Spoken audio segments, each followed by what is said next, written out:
What you doing? Trimming the raspberries. Look at them all. There's so many. There is a lot.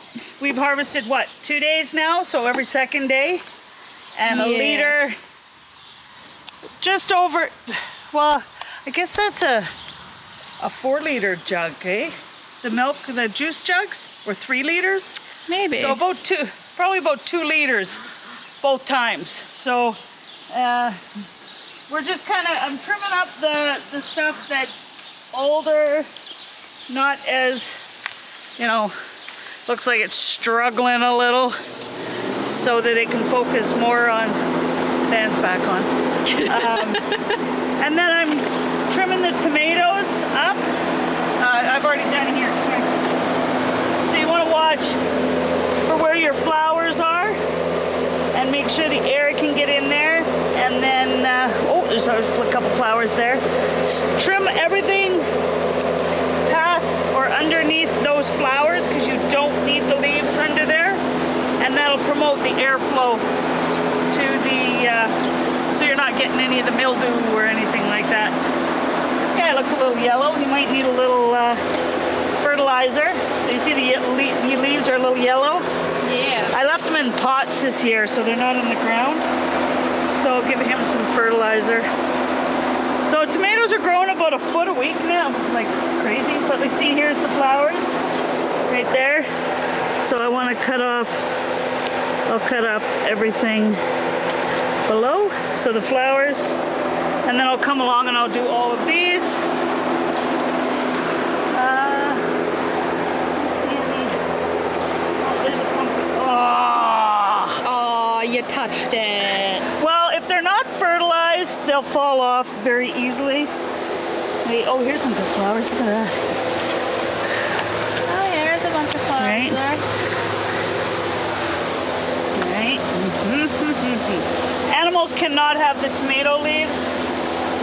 They are not good for them, so I put them in here. And then I'll compost those somewhere where the animals aren't.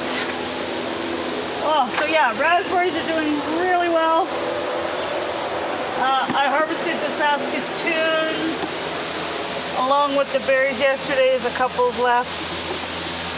You know what? We get enough through the summer that, like right now, we have what, Haskaps, raspberries, and Saskatoons in the fridge.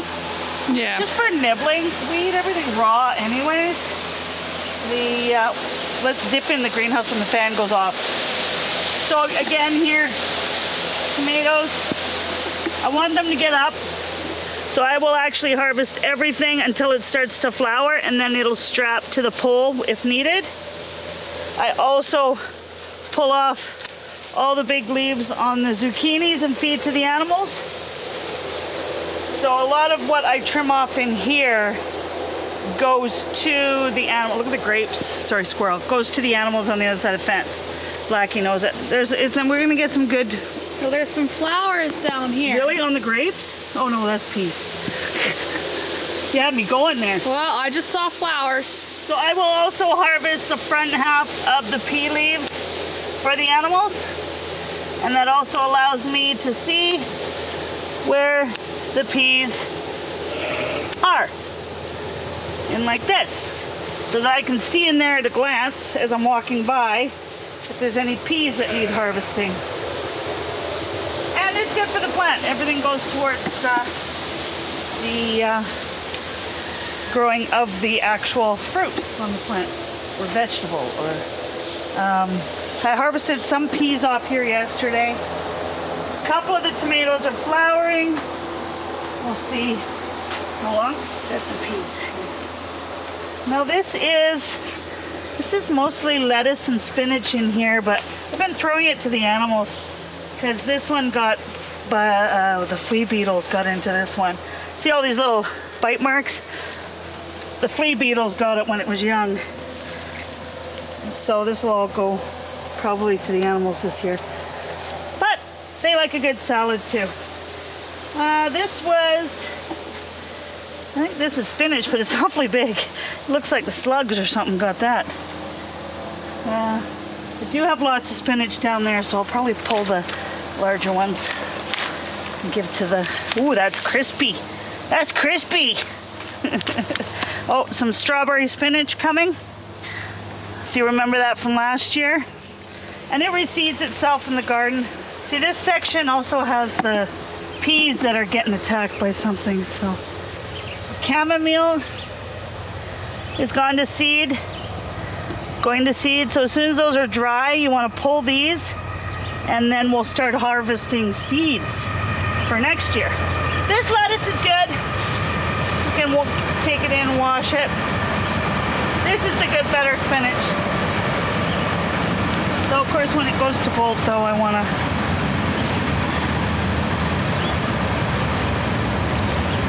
Goes to flour? yeah, bolt. In a hot day, it'll go, bolting is when it goes to flour. And I'll just pull it for the animals. You can also chop the tops. So if you've got them that are bolting, take the top of all these. It'll keep it, you can eat this too, spinach. Keep it low, right? It's funny because every year Mark's like, we gotta grow salad. And I grow salad, and I'm not a big salad eater. And I'm like, it's in the garden. And he's like, it's not in the fridge. I'm like, it's in the garden, it's fresh, go get it. But maybe I'll ask him if he wants a salad tonight, and I'll pick him a salad. So I found out some interesting things about the, if you recall at the end of the garden, I had the black walnut trees growing, and the butternut trees growing. Now I found out that every part of the plant is actually not good for animals and can cause liver poison or toxicity in horses and dogs. And so even though it's a big beautiful tree, reluctantly I can't plant it on my yard because if something ever happened I would be devastated.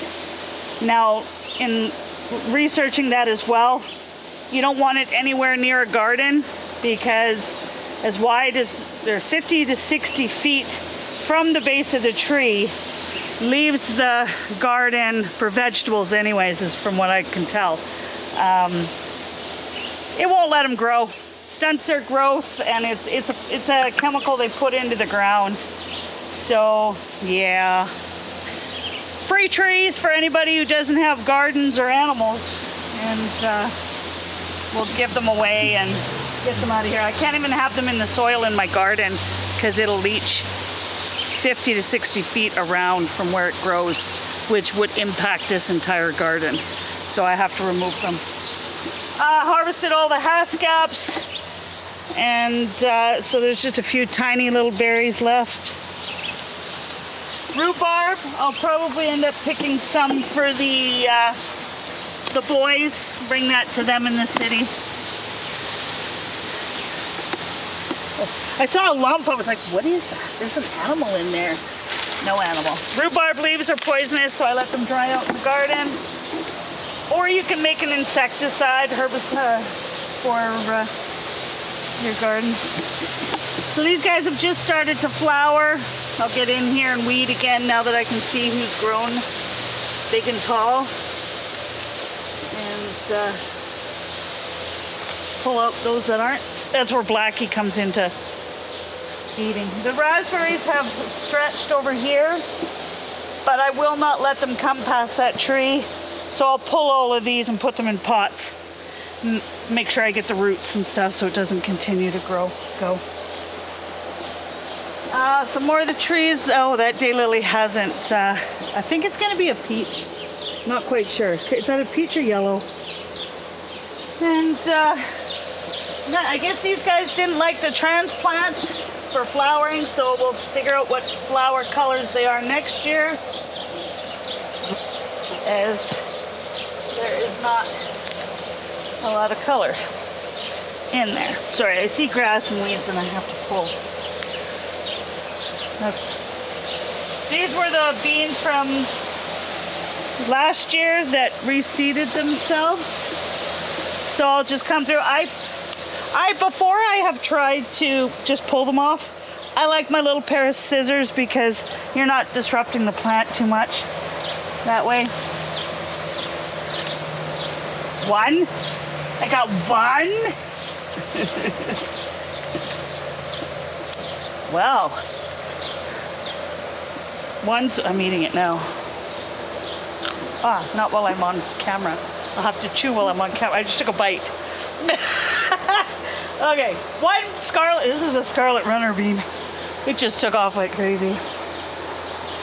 I don't see any of the echinacea and stuff that comes up. Here, Blackie. Blackie, you want my bean even though it tastes really good? Blackie. There you go. It's right in front of you. Eat it. Okay. What else is going on? Oh, what's this?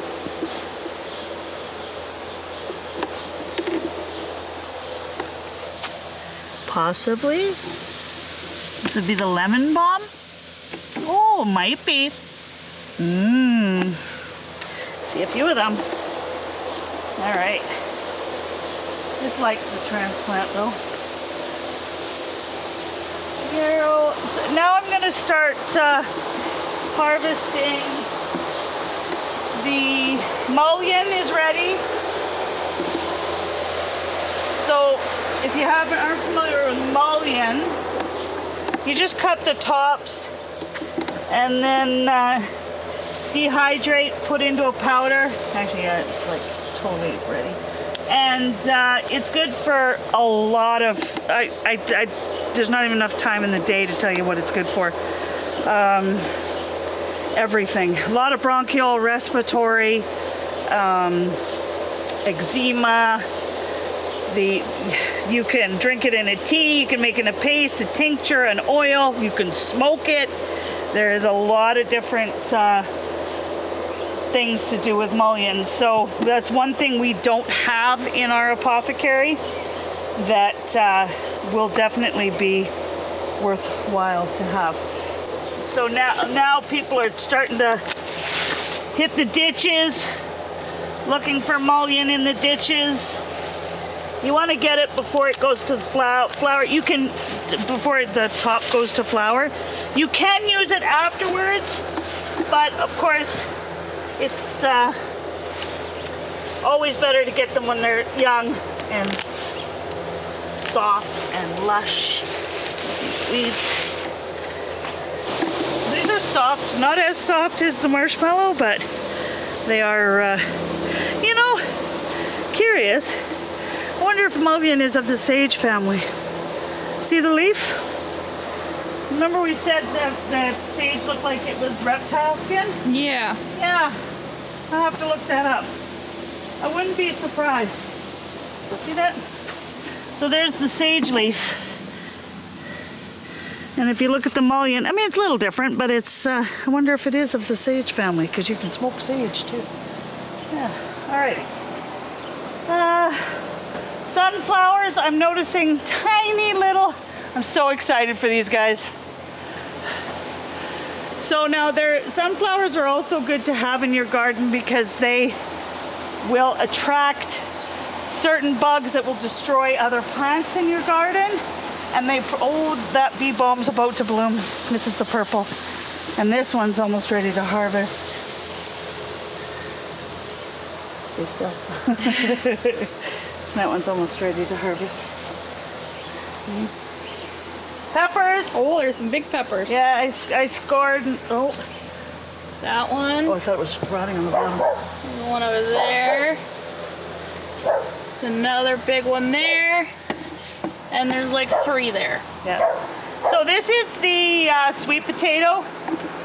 Now, one of my favorite vines for hanging baskets is sweet potato vine.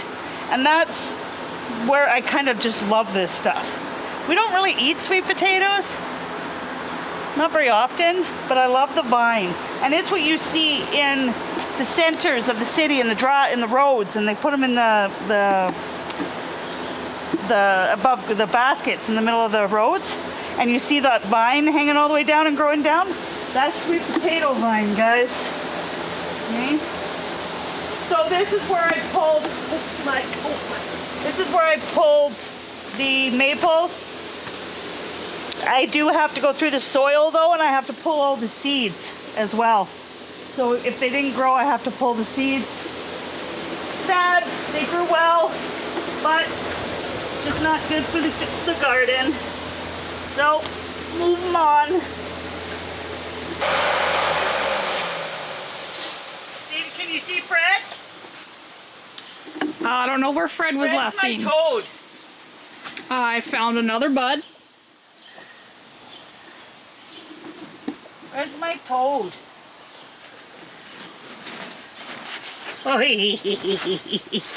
I love tree frogs, but I love toads. And Fred's big. He's in here every night. He's a big boy. All right, so if you start at the beginning there, this is growing. Isn't it normally the girls that are bigger? A lot of the time with frogs, I can't remember. I think so, but I can't remember. So again, the only downfall in here, my old greenhouse had a solid wall, plexiglass. This is plastic, so it's pushing up the plastic on the top. So I don't know how well that's gonna happen. And it's a little tall for me to harvest up there. But Got a bean. I know, I've harvested actually quite a few out of here. Oh, have you? Yes. I keep putting them in the fridge. Dad's eating them for snacks. I haven't gotten one. Oh, here you go. Thank you. There's another one. They're so good. Mm-hmm. Could you hear you crunching? I don't know.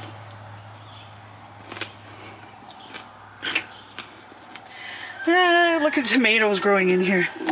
I have extra tomatoes. I need homes for my tomatoes, or else I'm gonna have way too many tomatoes. Yeah. All right. So everybody's liking it in here. Don't whack your friend. Don't whack my friend. I'm finding that about after one of our followers posted, you need to fertilize that, Tara, because they were going yellow. I did, and thank you very much, because now, as soon as I see it, about every week, I'm putting some fertilizer in the water, and it's growing like crazy. So thank you.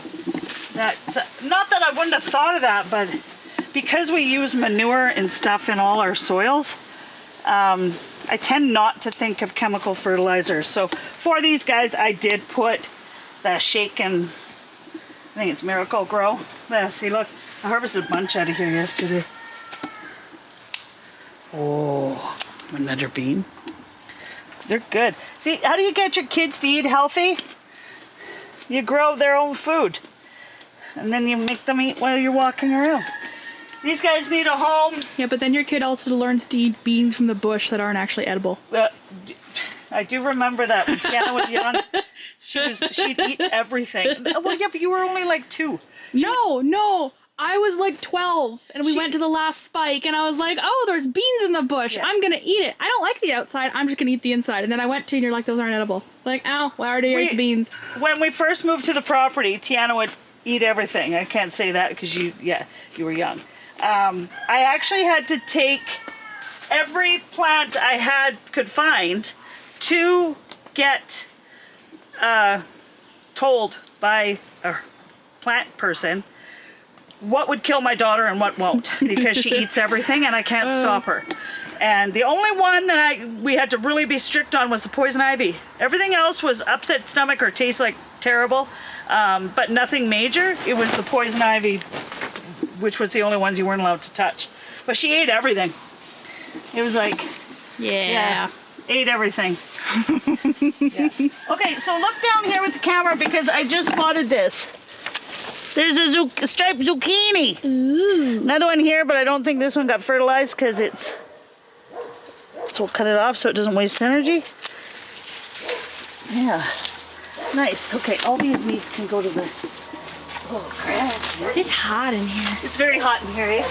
Very hot. Okay, I don't want to take all Fred's coverage, but I saw a pickle. Woo! There There is one growing in here, but I don't want to touch it. I saw it. It's about 4 inches. Maybe if I cut stuff around it, you can see around it. Oh, I can see it. See it in there? It's hidden between the hay Hidden. bales. Nice pocket. It's gonna like grow real big between the hay bales. Yeah, hopefully no one else finds it. Right? I know. Last year, the squirrels. Oh, this is, oh, mine just, it was just lamb's quarter. So this is a big weed that a lot of people pull out of their gardens as well. This is called lamb's quarter. It is a very medicinal weed as well. So for, oh, poor bee. For us here, because we feed the animals, we're not wasting it by throwing it over the fence. But if you're pulling it out of your garden, throw it into the, sorry, what is that? Betcha it's a brown-eyed Susan. Throw it into the garden for the animals. So that's what I do. You want to harvest it and use it for medicinal purposes. There's a strawberry spinach I was talking about earlier down there. And there's a good one here. Right? So they'll get a bright red and then eat that. And Oh, there's another one here. I swear I saw a cucumber. Oh, okay. Oh yeah, there's a tiny pickle. Sorry. Oh, there's a big pickle over there. That would be cucumber. Well, it's a cucumber, but it's a pickle. It's not a pickle yet. It's a pickling. Oh, look. Pickling cucumber. It's a pickling cucumber. It's not a pickle. It's not a pickle yet. Look. Oh, there's a big one on the other side, too. Oh, the temperature's getting too hot. Yeah, it's getting too hot in here. Okay. The camera can't handle it. Okay, I just got a temperature warning. Okay, right here. Get this one and I'll turn the fan on and I'll meet you outside. Big one. Is it better out there? Yeah, that's the first time I've ever seen a temperature warning. Stand in the door and all the wind comes through, cools you down. It gets hot in there when that's not on. Oh, I got temperature warning. Read on my screen. Yeah. Yeah. All right. So yeah, well, tomatoes on this side, the rhubarb is pretty big. I will add more tomatoes out here if I have to, because I can't say goodbye to the plants. You know, you have to grow them if they're there, but if anybody wants tomato plants that are like, just, you know, call me. I chop the tops off the potatoes so that they're focused on the roots. This is the echinacea. So it started to bloom. Oh, we have to go look at our hollyhocks. Catnip, which they don't take any in for Coda, he'll be mad at me.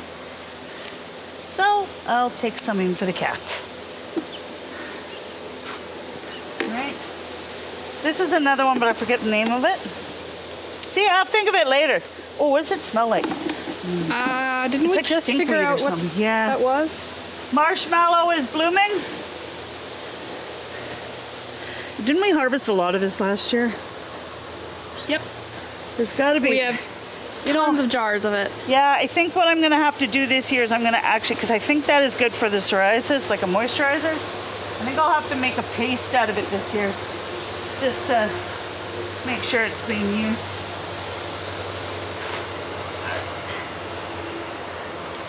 Mullein, and you guys are going to be so excited. Look at these hollyhocks. So we have a wedding next year, so I really want you to be able to see the color, Tiana, because these will be here in August.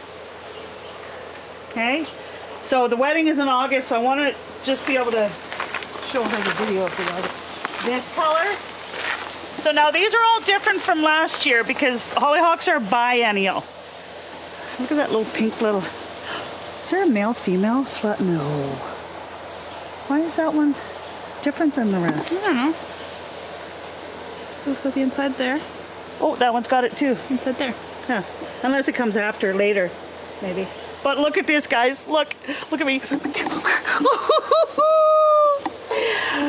Tara's got her black hollyhocks. And that is a good plant. Like that is a lot. So if you look carefully, they actually are deep, deep, deep purple. And much pollen is on that. I know.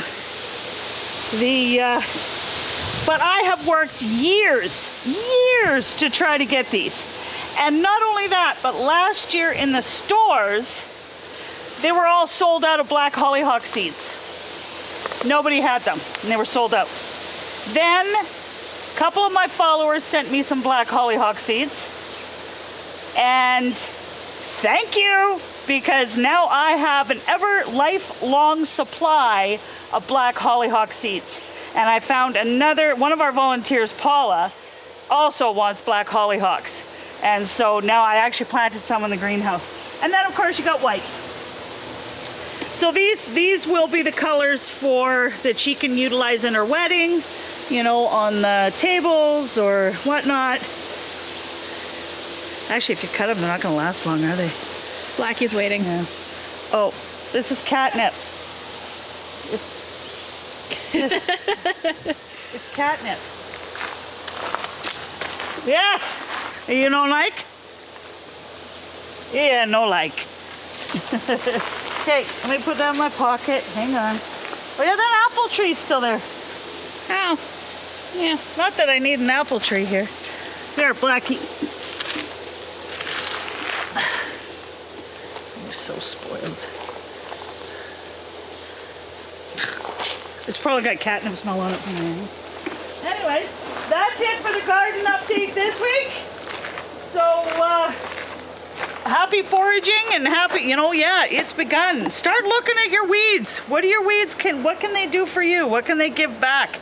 Because it's amazing what they can do medicinally for you and the animals. Talk to you later. See you guys later.